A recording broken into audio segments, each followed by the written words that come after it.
How to get your first real estate deal in the US. Here's how I would restart again if I had to redo my whole rental portfolio in the US. The first thing I'm gonna do is, let's say hypothetically you have a 9 to 5 and your credit score is 650 and above.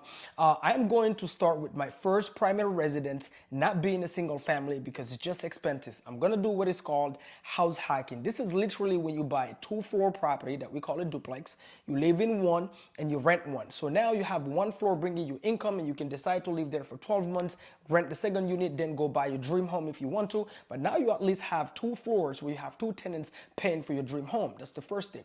The second thing I would do is, if I don't have a job at all, I would learn the same way I started, where you find motivated sellers off market, you negotiate with them directly on these properties, the multifamily properties. You can turn the sellers into the bank. We call that owner finance. Or some of these sellers that are highly motivated, they already took a loan 15 years ago, 10 years ago, 30 years ago, and now they just want to see this property go because for whatever reason, maybe they're retiring, right?